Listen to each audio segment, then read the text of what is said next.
Selamat pagi pemirsa, saya Kim Sution akan menemani Anda dengan beragam informasi terkini di antaranya.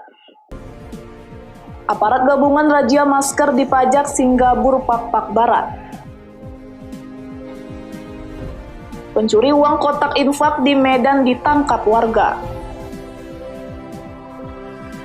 7.500 pekerja di tebing tinggi terdaftar menerima bantuan subsidi upah. Selain cuplikan berita tadi, kami juga akan menghadirkan beragam informasi lainnya. Pemirsa, kita jalan sumut hari ini pagi selengkapnya.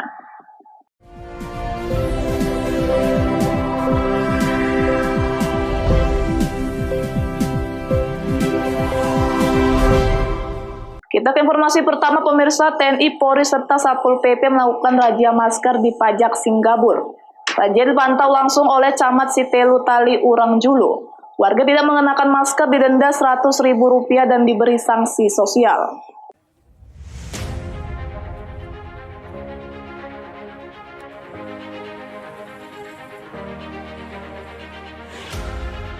TNI, Polri, serta Satuan Pamong Praja pada 26 Juli 2020 merazia warga yang tidak memakai masker di Pasar Singgabur, Kecamatan Siteku, Tali Urang Jehi, Kabupaten Pak Barat. Sebanyak puluhan warga terjaring tidak menggunakan masker. Meski tren penyebaran COVID-19 masih terus meningkat, masih banyak warga tidak sadar pentingnya memakai masker untuk memutus mata rantai penyebaran virus corona. Tak hanya itu, setiap warga yang tidak menggunakan masker didenda sebesar Rp100.000 dan diberi sanksi sosial seperti gotong royong. Sedangkan untuk para pemilik toko tidak memakai masker, maka toko tersebut ditutup selama 3 hari. Saat ini masih ada, cuman bisa dikatakan sedikit, sangat sedikit sekali. Karena rata-rata masyarakat di desa Cilimut Kota ini sudah banyak yang memenuhi melaksanakan protokol kesehatan. Yang tidak melaksanakan protokol kesehatan adalah kebanyakan dari pendatang yang datang ke Pasar Singgabur ini. Apa saja nanti sanksinya apabila tidak kedapatan memakai masker rendah?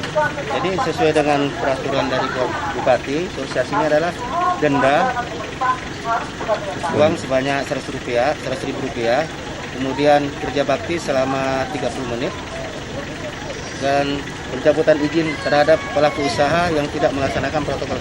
Razia masker bukan hanya di pasar-pasar, akan tetapi juga bagi para pengendara.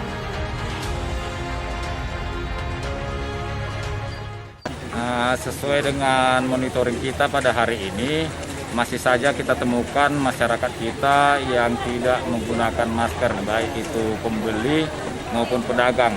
Namun kita harapkan dengan melakukan sosialisasi ini, kedepannya kita harapkan seluruh masyarakat yang melakukan perjalanan keluar rumah, baik menuju pasar atau ke tempat-tempat lainnya, semoga menggunakan masker semuanya. Itu yang kita harapkan dengan dilakukannya sosialisasi ini. Sebagai kita camat di sini, Pak, apakah udah ada himbauan tertulis di setiap warung atau setiap pajak pasar-pasar kayak ini? Terkait dengan himbauan tertulis baik di pasar ataupun di rumah-rumah warga, itu sudah kita lakukan baik dari pemerintahan desa maupun pemerintahan kecamatan.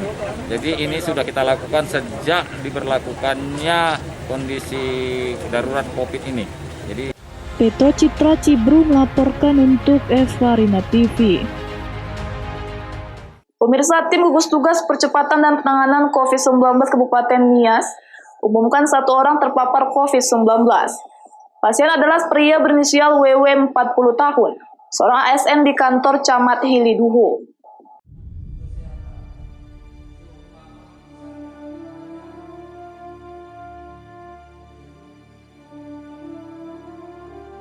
Setelah 2 hari pemeriksaan swab tes cepat molekuler di Rumah Sakit Umum Gunung Sitoli, seorang ASN berinisial WW dinyatakan positif COVID-19. WW beralamat di Desa Ononamolo, 1 Boto Mujoi, Kecamatan Hiliduho, Kabupaten Nias. Awalnya menderita sesuatu penyakit dan hingga dirujuk ke rumah sakit. Sesuai prosedur, pasien yang berobat wajib di rapid test, maka sebanyak 2 kali dilakukan pemeriksaan rapid test di Rumah Sakit Bethesda dengan hasil reaktif. Selanjutnya, WW dilakukan pemeriksaan swab TCM sebanyak 2 kali di Rumah Sakit Umum Daerah Gunung Sitoli dengan hasil positif COVID-19. Bupati Nias Sokiatullah Lauli dalam keterangan konferensi pers mengatakan, WW saat ini sedang menjalani isolasi di tempat yang telah disediakan oleh tim gugus. Saat ini tim gugus juga sedang melakukan penyemprotan disinfektan di rumah WW dan sekitarnya. Ada 1 orang warga Kabupaten Nias atas nama WW, umur 40 tahun, jenis kelamin laki-laki, pekerjaan PNS di kantor camat Giliduho, alamat di Desa Menamule 1, Kecamatan Giliduho, terkonfirmasi positif COVID-19. Sokiatullah Lauli menghimbau masyarakat tetap mematuhi protokol kesehatan untuk memutus penyebaran COVID-19 di wilayah Kabupaten Nias. Augo Mano Zega melaporkan untuk Evarina TV. Sementara itu pemirsa, untuk warga dan juga pelaku usaha di Kota Gunung Sitoli yang tidak mematuhi protokol kesehatan akan didenda Rp100.000 dan dicabut izin usahanya. Sanksi tersebut telah ditetapkan oleh pemerintah Kota Gunung Sitoli bersama Forkopimda dan pemuka agama.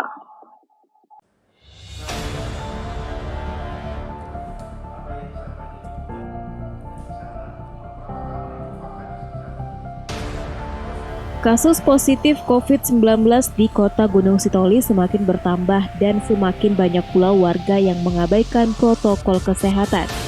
Tim gugus tugas percepatan penanganan COVID-19 Kota Gunung Sitoli bersama unsur Forkopimda dan para pemuka agama memberlakukan sanksi denda Rp100.000 yang diatur dalam Peraturan Wali Kota Gunung Sitoli Nomor 30 Tahun 2020 tentang tatanan kenormalan baru di Kota Gunung Sitoli dengan mengadopsi Instruksi Presiden RI Nomor 6 Tahun 2020. Selain denda juga diberlakukan sanksi sosial, yakni memungut sampah dan menyapu bila tak mampu membayar denda. Pencabutan izin usaha juga dilakukan bila tidak patuh terhadap protokol kesehatan, seperti tidak menyediakan tempat cuci tangan dan pelayanan tidak menggunakan masker. Kita juga mengadopsi dan mempergunakan atau menerapkan instruksi Presiden. Salah satu di situ bagi masyarakat yang tidak patuh terhadap protokol, maka ada denda sosial, ada denda tentang masalah administrasi juga. Ya mungkin diberikan denda 100.000 atau 50.000 bagi yang tidak mau, ya, yang tidak apa. Itu juga kita sepakat. Ini diberlakukan mulai kapan, Pak? Ini mulai sore ini. Pemberlakuan denda dan pencabutan izin usaha sudah dimulai. Warga sangat diharapkan mematuhi protokol kesehatan untuk meminimalisir dan mencegah penyebaran COVID-19. Augo Manosega melaporkan untuk Evarina TV. Sumber hari ini masih akan kembali sesaat lagi, tetaplah bersama kami.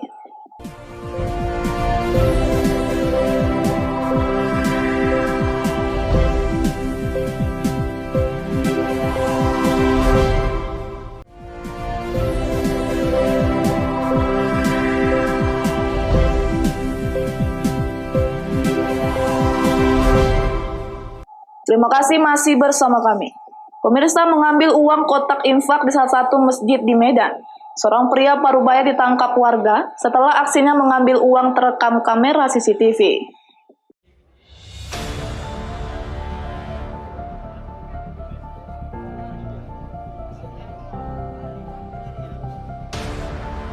Seorang pelaku berinisial A, warga Bagan Deli Belawan, ditangkap warga setelah aksinya terekam kamera CCTV mengambil uang kotak infak Masjid Nurul Yakin di Jalan Pelabuhan Raya, Kecamatan Medan Belawan, Sumatera Utara. Dari CCTV terlihat pelaku dengan santai mengambil uang di dalam kotak infak yang dicongkel menggunakan sebatang sapu lidi. Pelaku sempat menjadi bulan-bulanan warga yang tersulut emosi karena di kawasan tersebut sering terjadi pencurian. Pelaku langsung diamankan petugas kepolisian dari Polsek Belawan. Kepala Lingkungan 03 Kelurahan Belawan 2 mengatakan, dari hasil rekaman kamera CCTV, tercatat pelaku dalam 3 hari berturut-turut berhasil mengambil uang di dalam kotak infak dengan menggunakan alat sederhana. Jadi terjadi pencurian ini terjadi udah 3 kali kami melihat. Saya lihat melalui CCTV dan mulai tanggal 23, 24, 25 dia melakukannya dengan cara mencongkel memasukkan benda sejenis kawat ke dalam kotak infak. Lalu mungkin di dalam kawat itu udah taruh lem, tinggal dia tarik aja oleh pelakunya. Jadi udah sering nih Pak ya? Kalau saya dari CCTV udah 3 hari ini berturut-turut dia melakukannya. Untuk mempertanggungjawabkan perbuatannya, kini pelaku terancam mendekam di teralis besi Polsek Belawan. Wahyu Pratama melaporkan untuk Evarina TV. Pemirsa, Polsek Percut Setuan berhasil menggagalkan upaya peredaran narkoba jenis sabu sebanyak 2 kg dari seorang pelaku di kawasan Desa Bandar Kelipa, Kecamatan Percut Setuan. Barang haram tersebut dikendalikan oleh seorang narapidana narkoba lapas di Kota Medan.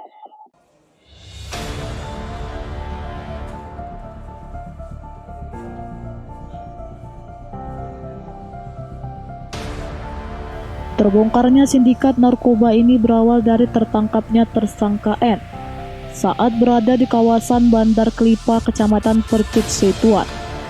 Tersangka merupakan seorang kurir sekaligus pengedar narkotika jenis sabu. Saat ditangkap petugas, tersangka sempat tidak mengakui jika di rumahnya terdapat narkoba. Namun saat dilakukan penggeledahan, petugas yang sebelumnya sudah menjadikan pelaku target operasi berhasil menemukan 2 kg sabu yang dikemas menggunakan decina di dalam ransel. Saat diinterogasi, tersangka mengakui barang haram tersebut didapatkan dan dikendalikan dari seorang narapidana lapas di Medan. Dari hasil pemeriksaan transaksi rekening tabungan milik pelaku, ternyata sudah lebih dari 3 bulan menjalankan bisnis narkoba. Menyampaikan informasi tersebut sehingga kita lakukan penyelidikan dengan cara undercover dan pembuntutan, kemudian dilakukan penggerebekan oleh tim unit Reskrim Polsek Percut Setuan sehingga didapati barang bukti narkotika jenis sabu ini di dalam 2 bungkus teh Sina. Di dalam sebuah tas, di dalam sebuah lemari di rumah tersangka atas nama inisial NN. Guna mempertanggungjawabkan perbuatannya, tersangka dijerat dengan Undang-Undang Nomor 35 Tahun 2009 tentang narkotika. Tersangka terancam hukuman 20 tahun penjara. Wahyu Pratama melaporkan untuk Evarina TV. Sementara itu, pemirsa, seorang residivis yang menjadi pengedar narkoba jenis sabu ditembak personel Satres Narkoba Polres Labuan Batu pada kedua kakinya. Karena melawan saat diringkus, dari tersangka petugas mengamankan barang bukti sabu seberat 49 gram, berbagai senjata tajam dan senjata api.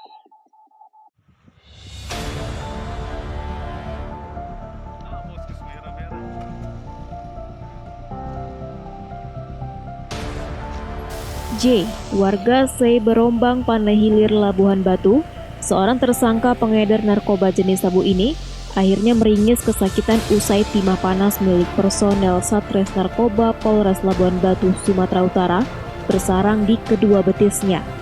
Tersangka yang kerap menunjukkan sikap arogan di tengah masyarakat ini merupakan residivis kambuhan dan telah masuk DPO pihak Satres Narkoba Polres Labuan Batu sejak Mei lalu. Kapolres Labuan Batu AKBP Denny Kurniawan menjelaskan, pihaknya melakukan tindakan tegas terukur terhadap tersangka karena melakukan perlawanan ketika hendak ditangkap. Selain itu, tersangka telah meresahkan masyarakat bahkan sempat ingin melukai personel polisi. Petugas berhasil mengamankan sabu seberat 49 gram, uang tunai hasil penjualan sabu dan senjata tajam seperti gunting dan pisau, serta 2 pucuk senjata api juga turut diamankan dari rumah tersangka. Penangkapan Jumatin ini terkait dengan pengembangan tangkapan kita pertama atas nama Jelani. Jailani itu mengambil barang dari Jumatin. Tadi saya jelaskan. Jadi Jumatin itu kita amankan di daerah Seberombang tadi malam. Keterlibatan kasus narkoba dia gimana, Dan? Sebagai pengedar. Pengedar, Dan, ya? Tadi sekitar 49 sekian itu. Gram. Akhirnya apa termasuk residivis? Residivis. Kini tersangka harus mendekam di sel tahanan dan akan dijerat pasal 114, junto pasal 112 Undang-Undang Nomor 35 Tahun 2009 tentang narkotika dengan ancaman 20 tahun penjara.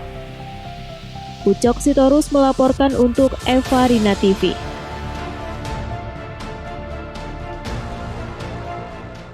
Sumut hari ini masih akan kembali sesaat lagi, tetaplah bersama kami.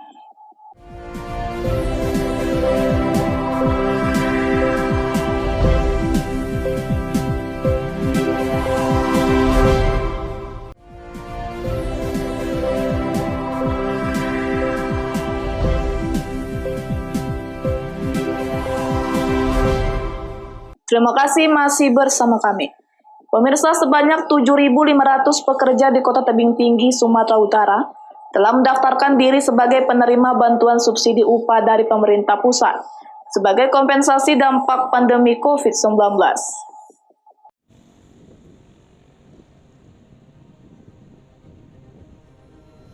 Berdasarkan data kantor cabang BPJS Ketenagakerjaan Kota Tebing Tinggi, ada sebanyak 10.600 pekerja penerima upah di Kota Tebing Tinggi yang terdaftar sebagai peserta BPJS Ketenagakerjaan. Dari jumlah tersebut, sekitar 7.500 tenaga kerja telah melengkapi persyaratan untuk mendapatkan bantuan subsidi upah dari pemerintah pusat. Kepala Kantor Cabang BPJS Ketenagakerjaan Kota Tebing Tinggi, Udur Sirait mengatakan, masa verifikasi data tenaga kerja yang akan mendaftar sebagai penerima bantuan subsidi upah diperpanjang hingga 31 Agustus 2020 mendatang. Adapun pekerja yang berhak mendapat bantuan subsidi upah adalah pekerja yang berpenghasilan di bawah 5 juta rupiah per bulan dan telah menjadi peserta BPJS Ketenagakerjaan pada Juni 2020.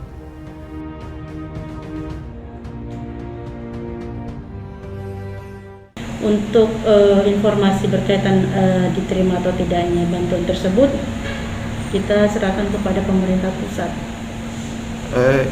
Itu sampai kapan, Bu, untuk pengumpulan datanya itu? Pengumpulannya alhamdulillah diperpanjang sampai dengan 31 Agustus 2020. Itu syarat yang akan mendapatkan BSU sendiri apa saja, Bu? Berdasarkan Permenaker 14 tahun 2020, di situ adalah sudah menjadi peserta per bulan Juni 2020 dan upahnya di bawah 5 juta. Nantinya para peserta akan mendapat bantuan sebesar Rp600.000 per bulan selama 4 bulan yang ditransfer ke rekening bank masing-masing pekerja. Alex Garingging melaporkan untuk Eva Rina TV. Informasi selanjutnya, pemirsa, sebuah kawasan bernama Taman Nasional Zamrud di Desa Dayun, Kabupaten Siak, Riau, memang terlihat begitu cantik dan unik. Kawasan dengan hutan asli dan danau raksasa seluas hampir 300.000 hektar yang terbagi di atas danau dengan 4 pulau mengapung. Yang juga membuatnya unik, ternyata di bawah danau tersimpan adanya cadangan minyak.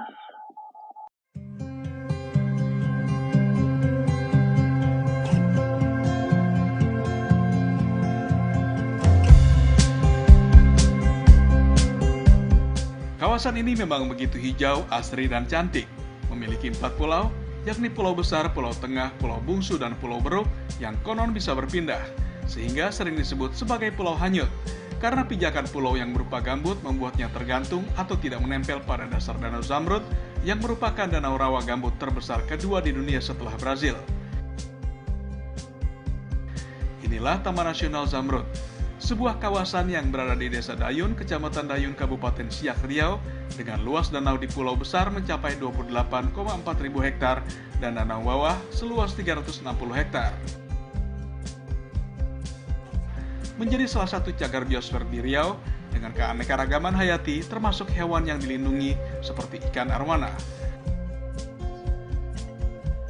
Letaknya berdampingan dengan Operasi Migas Badan Operasi Bersama atau BOB, PT Bumi Siak Pusako, dan Pertamina Hulu yang dikelola Balai Besar Konservasi Sumber Daya Alam Riau. Yang membuatnya istimewa, area Zamrud ditemukan saat minyak pertama kali mulai berproduksi pada tahun 1982. Dengan adanya cadangan minyak di bawah Danau Zamrud dengan pengeboran miring, sehingga menjadi salah satu alternatif teknologi agar minyak di bawah danau dapat diambil tanpa merusak alam. Dan pola tersebut pun hingga kini masih digunakan. PR kita adalah bagaimana supaya Taman Nasional ini tetap terjaga dan produksi kita pun tetap berlangsung dengan baik. Dan tentu saja kami dibatasi dengan aturan-aturan yang dipersyaratkan karena ini adalah Taman Nasional. Sebelum ditetapkan sebagai Taman Nasional Zamrud saat ini, itu fungsi awalnya kan Suaka Marga Satwa. Artinya pasti di situ ada sebuah kegiatan proses perlindungan terhadap satwa yang dilindungi yang ada di situ. Saat ini pengawasan rutin terhadap ekosistem Danau Zamrud rutin dilakukan oleh Badan Operasi Bersama untuk memastikan kondisi lingkungan tetap terjaga, baik aspek biologis, vegetasi, flora, dan fauna. Untuk masuk ke Taman Nasional Danau Zamrud pun tidak bisa sembarangan, harus mendapatkan surat izin memasuki kawasan dari BPKSDA Riau. Dari Pekanbaru Riau, Ervan Setiawan, Kantor Berita Antara, mewartakan.